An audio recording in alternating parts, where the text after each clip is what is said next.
Bom dia, meus amados. Hoje é quarta-feira, dia 13 de novembro de 2024. Trazemos algumas respostas hoje, referente a perguntas e questionamentos feitos por vocês nos últimos dias, nas últimas semanas. Trago hoje algumas respostas específicas relacionadas a pessoas que nascem com deficiência física e mental, alguns sintomas, dor na coluna, como alergia, que é o que foi questionado aqui. Também sobre uma questão que foi trazida sobre um casal com 2 filhos e os 2 se suicidaram, coincidentemente, com 35 anos. Tem outras pessoas que dizem, eu quero ajudar, mas não tenho ferramentas, como proceder? Outros questionam como fica a nossa individualidade perante a mônada e perante a alma, a nossa alma, porque somos um fractal, obviamente. E também um tema bastante comentado sobre o anticristo. Quem é o anticristo? Há especulações que seja esse, aquele, fulano, ciclano, beltrano. E na verdade, a coisa está bem longe disso. Nós vamos trazer aqui também alguma coisa sobre este tema. Então vamos lá. Uma pessoa que acompanha aqui o canal deseja saber por quê, o que significa, enfim, qual é a causa ou a razão para que um casal conhecido dela tenha apenas 2 filhos e os 2, primeiro o mais velho, ao chegar aos 35 anos, se suicida. E depois o segundo também, ao chegar aos 35 anos, se suicida também. Nós sabemos que não existe acaso, existe causa, a lei do retorno. Nós temos dito tantas vezes que o suicídio é uma prova a ser vencida e é uma das mais difíceis, tão difíceis quanto um vício, por exemplo. A alma encarnada que se suicida numa vida, ela tem sempre uma causa. Por que ela optou pelo suicídio? Ninguém se suicida gratuitamente. Há sempre uma razão. Uma dor muito grande, uma desilusão, ou então algo, um fato, enfim, que traz uma dor tão profunda e a alma encarnada quer fugir daquela dor e acredita que se morrer ou desencarnar, aquela dor vai embora. A gente sabe que é um erro, é um engano, porque isso não existe, a alma é imortal. Não vamos aqui falar do suicídio propriamente dito, porque já foi reportado em outras postagens anteriores, e também haverá outras oportunidades, talvez, de trazer esse tema. Vamos aqui falar especificamente destas 2 almas, irmãos nesta vida atual, filhos do mesmo pai e da mesma mãe, e que desencarnaram através do suicídio aos 35 anos. Obviamente são 2 almas, não é a mesma alma, então elas têm uma relação entre si muito forte, e também uma relação muito forte com os seus pais. A alma faz um plano encarnatório sabendo de quem ela é após avaliações minuciosas lá no plano astral, no além-túmulo, quando ela está fora do corpo e ela tem uma consciência alargada. Ela lembra das vidas passadas, faz a avaliação de si mesma e elabora um plano encarnatório para se melhorar, corrigir, resgatar certas pendências também. E o plano familiar, ele tem relação entre os membros da nova família. As almas, em comum acordo, escolhem uma família corpórea numa vida futura. Viver unidos pelos laços consanguíneos, para que esse laço seja tão forte o suficiente para que elas não fujam na primeira situação. Porque se você tem uma encrenca com alguém que não é da família, você simplesmente se afasta. Mas da família, dificilmente você consegue o afastamento, porque mesmo longe, os pais serão sempre pais, os filhos serão sempre filhos, os irmãos serão sempre irmãos. Há um laço de sangue, como se diz, que mantém ligados. Segundo as orientações que nós temos, os fatos que acontecem nesta vida, elas estão intimamente ligados a fatos que aconteceram em outras vidas passadas. Não é preciso fazer regressão para ver situações, porque a regressão ela pode induzir a fatos nem sempre relacionados à verdade. Mas aquilo que é lógico, aquilo que é ligação de frequência, de energia, é muito mais fácil de observar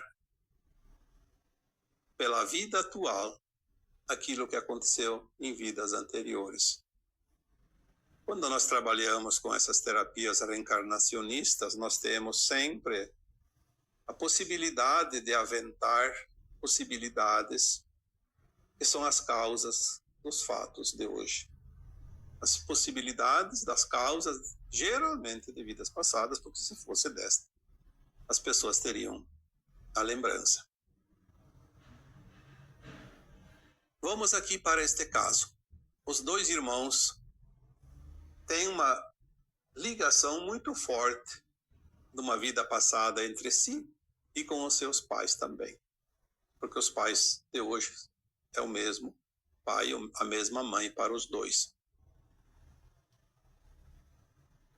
A hipótese mais provável, eu diria que bem real, é que esses dois irmãos cometeram o suicídio em vidas passadas. Eles não eram irmãos, mas eles estavam com 35 anos, quando algo aconteceu, fez com que ambos optassem pelo suicídio.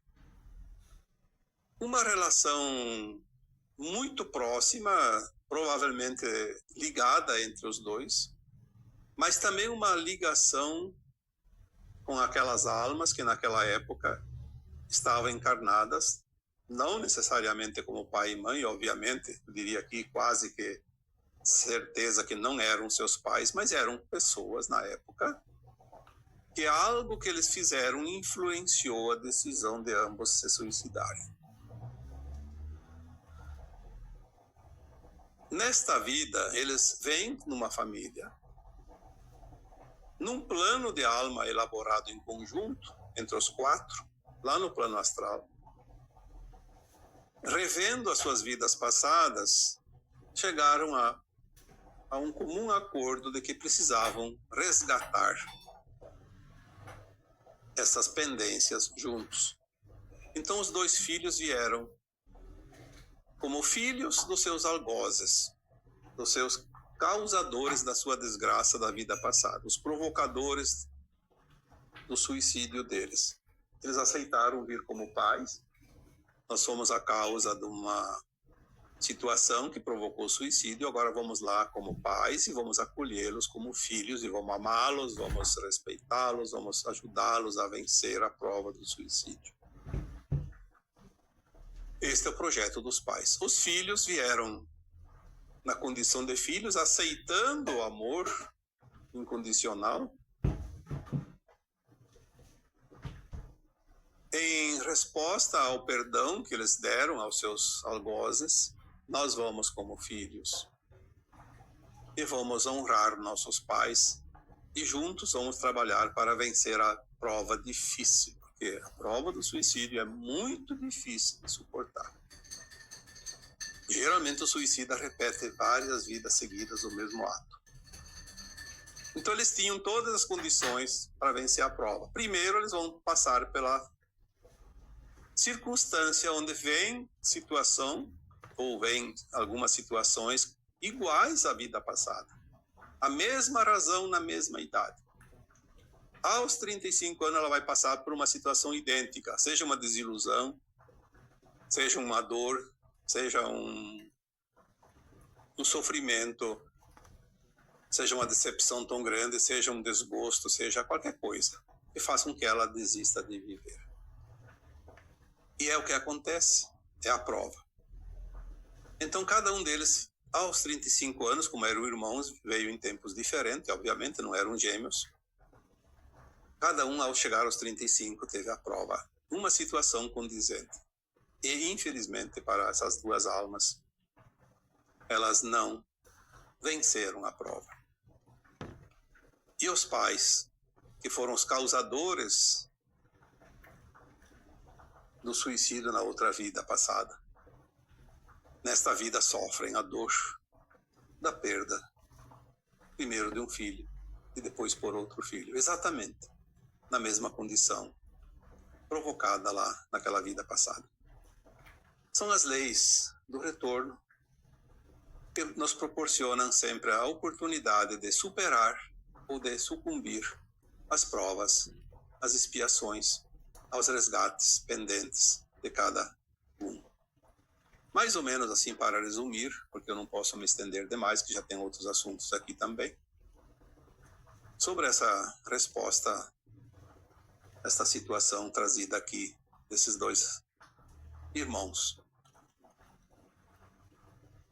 Temos também agora uma outra questão que diz assim: as pessoas que nascem com deficiência física e mental, então elas não vão conseguir fazer nada, principalmente se for deficiência mental, porque elas não vão se trabalhar, não vão despertar. E eu sempre digo aqui nas mensagens, a alma que escolhe vir com deficiência física ou mental, já a partir do seu nascimento, é um plano arrojado da própria alma para quitar todas as suas pendências numa única vida. Ela não precisa fazer nada. A condição dela já quita. Porque é uma vida de sacrifício, é uma vida sem grandes possibilidades, diferente daquela que vem sadia, que vem normal e que comete todos os erros possíveis e, ao invés de sanar os erros antigos, ainda comete mais problemas para depois aumentar ainda o seu débito. Então, nascendo com deficiência física ou mental, é um plano de alma dos mais arrojados para quitar de vez, que não há nenhuma possibilidade dela cometer novos delitos morais, éticos, e ao mesmo tempo, pela inutilidade quase de uma vida toda, porque fica muito limitada, ela vai quitar todos os seus débitos. Não existe acaso, como sempre dizemos. Existe uma causa. Então, aquela alma que reencarna numa condição de deficiência física ou deficiência mental é um propósito dela mesma para se garantir.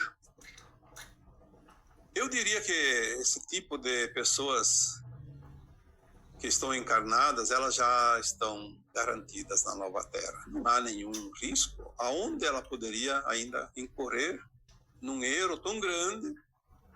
E mesmo que cometa algumas coisinhas aqui e ali, porque ela mesmo deficiente pode fazer, sim, mas ela está protegida pela sua própria deficiência, tem o lenitivo dentro da justiça divina, que lhe dá como se fosse um desconto, caso ela cometa alguma dívida, porque ela não tem condições realmente normais como qualquer um outro encarnado.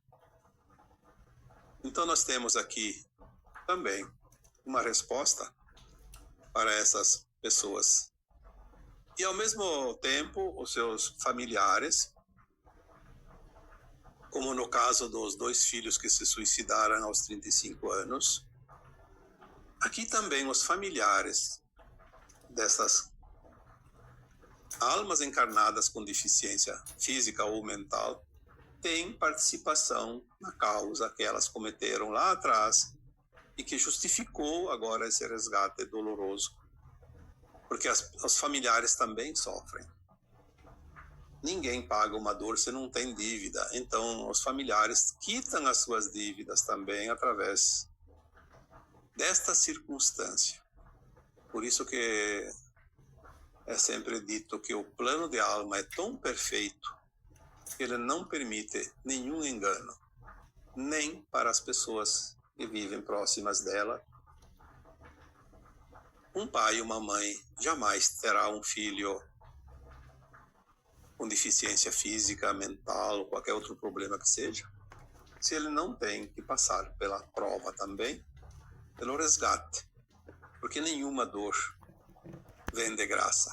Ela vem sempre uma conta pendurada nela. Aqui falando de alguns sintomas, porque às vezes me pedem sintomas. Nós temos, sim, falado muitas vezes que o corpo é a caixa de ressonância da alma. A alma se expressa através do corpo físico. Tem os livros da Cristina Cairo, da linguagem do corpo, principalmente, que fala muito sobre isso. Ela é especialista nessa área, eu não sou especialista em linguagem do corpo. Mas a gente tem, sim, algum entendimento de acordo com cada situação. Cada circunstância nós podemos fazer uma análise, mesmo que superficial. A coluna vertebral é chamada de coluna por quê? Porque é uma base de sustentação. É a coluna vertebral que sustenta o nosso corpo de carne. Sem a coluna vertebral, nosso corpo se dobraria. Ele não ficaria ereto. Os nossos membros superiores e a cabeça ficariam pendentes e se dobrariam junto com o corpo do quadril para baixo. A coluna é a sustentação de uma construção, é o que arca com o peso de tudo. De acordo com o peso, a coluna precisa ser equacionada. A nossa coluna ela tem também uma base suficiente para sustentar o corpo. Mas, às vezes, ela traz dores, problemas das articulações, das vértebras, porque o peso não é do corpo físico. O peso é um peso extrafísico, diria um peso emocional, mental, um suposto peso. Quando há um peso a ser carregado, a coluna vai mostrar, ela vai agir, ela vai dizer para você que peso você está carregando além do normal, porque o teu corpo eu aguento, mas outros pesos eu não suporto. Então, é preciso entender isso e analisar. Quando tem um problema de coluna, qual é o peso, principalmente emocional? Quem é dentro da família, dentro do quadro de relacionamentos que está sendo um peso exagerado para a pessoa? Quando se liberta do peso, a coluna vai começar a sentir um alívio. Às vezes o problema chega a um ponto que não tem mais volta. Aí, às vezes, é preciso uma cirurgia, é preciso fazer uma correção, um tratamento extra. Mas se a gente ainda não está com o problema realmente comprometido, identificando o problema, compreendendo, aceitando e soltando, a dor também vai embora. E a alergia também, através da linguagem do corpo. A alergia é um sintoma de algo estranho querendo se apossar de nós. Não é só quando a gente come algo que provoca alergia. É porque a energia daquilo que se come, ela ativa um fator emocional dentro de nós. Então, aquele alimento representa um quadro perigoso de alergia para o corpo, porque ele tem uma energia relacionada. O alimento é uma energia que nos abastece. Às vezes não é o alimento que produz alergia, é uma alergia intermitente. Ela vem, vai embora, às vezes fica muito tempo, às vezes não conseguimos nos libertar dela, mas ela sempre está relacionada a algo que nós queremos nos livrar. Ela mostra que tem algo intruso, uma energia intrusa, um elemento estranho, e o corpo precisa mostrar que ali tem algo que nós precisamos limpar, se libertar. Eu diria que a maioria dos quadros alérgicos, eles têm uma causa emocional. Identificar essa causa e mudar aquilo que causa isto é também a cura na sua origem. Nós sabemos que os medicamentos são muletas, eles ajudam bastante a equilibrar, mas a cura sempre está na causa que ocasiona a alergia, como qualquer outro sintoma, qualquer outra doença. É preciso, dentro do possível, identificar e mudar para que aquele elemento causador seja também transmutado, não havendo mais a energia que alimenta, o sintoma vai embora. Aqui tem alguém que colocou a seguinte questão: eu quero ajudar, mas não tenho ferramentas. Olha, eu diria, meu Deus, se o dia tivesse 96 horas, eu acho que eu ainda precisaria de mais um pouquinho, porque é tanta coisa, tanta oportunidade de fazer algo, de ajudar alguém.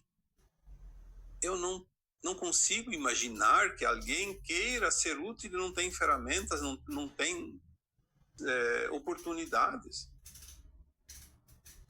Às vezes eu digo para as pessoas que me pedem, porque elas me pedem no particular, e quando é no particular a gente não coloca publicamente, obviamente. Se você quer ajudar, serviço é que não falta. Tu sabe de alguma pessoa que está doente, por exemplo, vai, faça uma visita, vai lá conversar um pouquinho com ela, leva um pouquinho de alegria, de amor. Se não tem ninguém que você sabe que está na casa e precisa disso, os hospitais têm muitos doentes e tem os horários de visita. Procura os horários de visita e visite alguém, mesmo que seja uma pessoa que você nunca viu, vai lá, faça uma visita, pergunta como ela está, dá um conforto. Não vai lá para dar sermão, vai lá para dar um conforto, uma palavra de ânimo, de consolo. Às vezes um sorriso é o suficiente. Não precisa de muito, quem está tão mal, qualquer coisa ajuda. Vai falar com o varredor de rua, o gari. Dê um oi para aquele que trabalha na coleta de lixo, que passa todo dia ou cada 2, 3 dias na sua casa lá, recolher o teu lixo. Pode sim, de vez em quando, preparar um presentinho. Você pode financeiramente, mas não precisa gastar nada. Apenas cumprimenta ele, dá um sorriso. Diga gratidão pelo teu trabalho. Quanta coisa nós podemos fazer. Às vezes, andando na rua, encontrando uma pessoa, cumprimenta, dê um sorriso. Tem gente que só precisa de um abraço, de um sorriso, de um oi. Olha, nós temos oportunidades. Eu não vou dizer 24 horas por dia, porque nós também temos o tempo da refeição, do descanso, do trabalho, também o tempo de dormir, obviamente. Mas a nossa alma não precisa parar, ela está sempre ativa. Tu está almoçando, pode conversar com alguém que está junto. Está trabalhando, obviamente, dependendo do trabalho, tem trabalhos que não dá para conversar muito, quase nada também. Mas no intervalo, no início, no fim do expediente, no trajeto, no percurso de casa ao trabalho.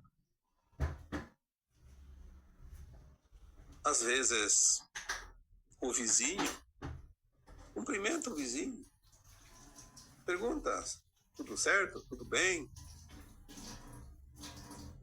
Olha, oportunidade não falta. Eu cheguei a dizer para algumas pessoas, olha, se você nenhuma dessas situações for conveniente, todos nós temos a mania hoje de verificar as redes sociais e lá tem de tudo. Procura assuntos mais ou menos bons, essa fofocaiada que tem ali, essas coisas de mentira e críticas, isso aí não vai levar a lugar nenhum. Mas assuntos, qualquer um assunto, pode ser um assunto banal. Você vê lá que tem qualquer assunto, tem um monte de gente que comenta. Alguns bons, outros desaforados, mas de repente um comentário lá que você acha interessante, confabula com aquela pessoa, troca uma ideia, dê uma resposta, sempre com amorosidade, sem confusão, porque o que mais tem é confusão. Eu sempre digo, se eu não tenho onde entrar, entra na minha página, tanto no Facebook quanto aqui no YouTube. Leia os comentários, comente com as pessoas, troque ideias. Sempre, obviamente, com o interesse de ajudar, de forma amorosa, respeitosa. Quanta coisa nós podemos fazer. Então, dizer que não tem ferramentas? O que são as ferramentas? Ferramenta, nesse caso, não é uma enxada, um martelo, uma foice, um serrote. É a nossa disposição ou a disponibilidade de ser útil. Simplesmente querer ser útil. Oportunidade não vai faltar. Aí temos também uma outra questão.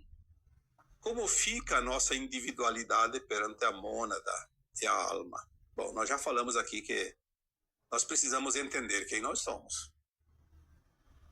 Nós não somos a última bolachinha do pacote, não. Nós somos uma parte de uma consciência que somos nós mesmos em muitos pedaços. Esta consciência maior nós chamamos de mônada. Ela começa com a semente da fonte, o átomo semente divino, a centelha de luz da fonte, o nosso espírito, o nosso eu superior. É uma semente que sai da fonte criadora. Nós somos essa semente, mas ela é uma semente grande demais e sozinha ela não consegue muita coisa, ela precisa se dividir. Esta semente é a nossa consciência. A consciência total. É como se fosse lá um barril de água. Ela se divide em 12 superalmas, depois dessas 12 mais 12 forma 144 superalmas, depois essas superalmas se dividem em almas, que são milhares, e as milhares de almas se dividem cada uma em milhares de, sei lá quantas, mas a gente não tem esse número, de fractais. E nós somos o fractal, somos uma parte mínima da nossa própria consciência. Então, este fractal é hoje o meu eu individual nesta condição de consciência. Eu não tenho noção das outras partes acima, porque o que está abaixo não consegue acessar o que está acima. O que está acima sabe quem está abaixo e sabe o que está fazendo e está absorvendo todo o experimento feito. Então, a minha experiência como fractal passa em tempo real para a minha alma, a qual eu me desmembrei como um fractal. Da minha alma ela passa para a sua superalma, a qual ela se desfragmentou também. E lá da superalma já vai para o meu eu superior. Então significa o quê? A minha experiência aqui em tempo real é passada para as minhas versões mais elevadas de mim mesmo, da minha consciência. Esse meu individual, ele se transforma no meu eu coletivo, da minha mônada. Nós vamos completar essa experiência como fractal. Existem muitos fractais meus, da minha alma, em outros lugares que eu não sei. Não me interessa saber, porque eles estão fazendo experimentos diferentes do que eu estou fazendo aqui. E o que conta para mim agora é o meu experimento, essa consciência que eu sou. Eu tenho consciência dessa minha consciência. Eu passo por situações de aprendizado, de erros e acertos, independente dos outros pedaços da minha consciência maior. Quando eu completar todos os experimentos neste mundo, nessa escola de provas e expiações, eu termino esse ciclo e vou ser absorvido pela minha consciência acima, que é a minha alma, e vou me encaixar nela como eu novamente. Eu não vou ver uma outra parte minha, apenas a minha consciência vai se alargar. Eu serei uma consciência muito maior, que tem um conhecimento, um entendimento que antes parecia impossível. Então nós vamos continuar subindo. Não tem nenhum problema. Mesmo quando eu for fazer a minha ascensão e me integrar a uma versão minha mais elevada, eu continuo ali, então, se eu sou um fractal, uma alma. Mas eu ainda não sou uma super-alma. Mas a minha alma vai trabalhar para levar conhecimento para a minha super-alma, e a minha super-alma vai levar o conhecimento para o meu eu superior, o meu espírito, que é o átomo semente. É um movimento espiral, sobe e desce, se divide, se junta, se acopla, depois se divide lá adiante novamente, experimentos. É uma consciência que é grande, se divide em partes, busca o seu conhecimento, volta com aquele conhecimento, se integrar, vai subindo, se mistura com o seu todo, com o seu eu superior, com a consciência total, e depois, lá adiante, pedaços e pedaços vão se desmembrando novamente, fazendo outras experiências. E assim é a vida eterna. Não há fim. É difícil compreender enquanto temos a consciência muito limitada, mas agora nós estamos com a consciência se abrindo e vamos começar a entender também a mônada, o nosso eu verdadeiro, a nossa consciência verdadeira. E vai ser maravilhoso. E não vai ter problema nenhum, porque a gente simplesmente amplia. Não deixa de ser o eu sou. Não vou conhecer outras partes como fosse conhecer pessoas. Eu apenas vou ser integrado e não vou nem perceber que ali tinha outro acima de mim, uma consciência maior. Eu vou ser aquela consciência maior. Enfim, não tem muito o que falar sobre isso, porque as nossas interpretações ainda estão limitadas, mas aquilo que eu sempre digo, você hoje não é mais o mesmo de 1 ano atrás, de 10 anos atrás, você já mudou muito. Você muda todo dia e cada vez mais rapidamente. E por fim eu trago aqui mais o tema, que é o anticristo. Quem é o anticristo? Aí eu pergunto, quem é o Cristo? Quem é Deus? É uma figura? É um personagem?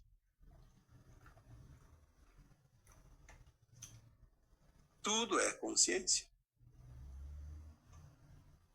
O anticristo, vamos entender que é uma consciência contrária à consciência que o Cristo deixou aqui para nós, quando ele esteve presente entre a humanidade há 2000 anos. Mas o anticristo jamais vai ser representado por um ser. Não adianta querer inventar que o fulano de tal é o anticristo. Cada pouco aparece O fulano lá é o anticristo, outro é o anticristo. O anticristo vai voltar, vai chegar, vai vir. Não. O anticristo existe aqui na Terra desde que o Cristo chegou. Quando a consciência crística do Jesus, filho de José e Maria, corporificou-se aqui na Terra e começou a sua missão crística, começaram também as forças contrárias da consciência crística. Porque existe a luz e existe a sombra em cada um de nós. Nós somos luz, somos sombra. O Cristo veio representar a luz. Obviamente, muitas pessoas encabeçaram o comando de verdadeiros exércitos para diminuir a luz crística que ele nos deixou. Mas dentro de nós, se nós temos a luz e temos a sombra, dentro de nós temos o Cristo e o anticristo. Eu sou o Cristo e sou o anticristo, e você é o Cristo e o anticristo, depende das ações. Depende da consciência que você exerce. Depende da tua intenção. Toda vez que eu fizer algo que vá contra os princípios éticos que o Cristo nos deixou, eu estou exercendo o anticristo em mim. Então o anticristo não vai ser jamais uma pessoa, uma entidade, um ser. É parte da consciência humana que está trabalhando a luz e a sombra nesses tempos finais. A luz sempre vai vencer, obviamente. Então o anticristo vai deixar de existir, porque é uma energia que tem fim com a transição planetária.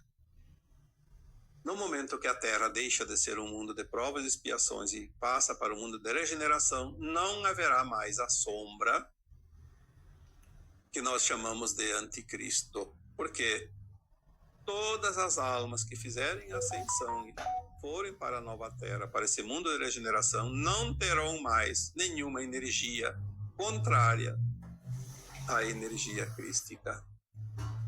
Então o anticristo não vai vir, o anticristo está deixando de ser, de existir. Está deixando definitivamente o planeta Terra. E não é, como eu disse, nenhuma entidade, nenhuma pessoa. É partes das nossas consciências que precisam simplesmente ser iluminadas. Aquelas que não fizerem o trabalho suficiente para iluminar as suas sombras, então aquelas almas irão para outros mundos, ainda de provas e expiações, e continuarão lá como luz e como sombra. Como Cristo não é o governador só da Terra, mas de toda a galáxia. E alguém diz que ele é de todo o universo local, então vamos dizer pelo menos da galáxia. Os mundos de provas e expiações que receberão os deserdados da Terra estarão nesta galáxia. Eles vão continuar vivendo o Cristo e o anticristo, a luz e a sombra. Mas aqueles que fizerem ascensão se libertarão definitivamente desta energia negativa. Então eu espero ter aqui respondido as dúvidas de quem colocou os temas de hoje. E desta forma, eu vos deixo com o meu abraço de luz em cada um de vocês. Namastê.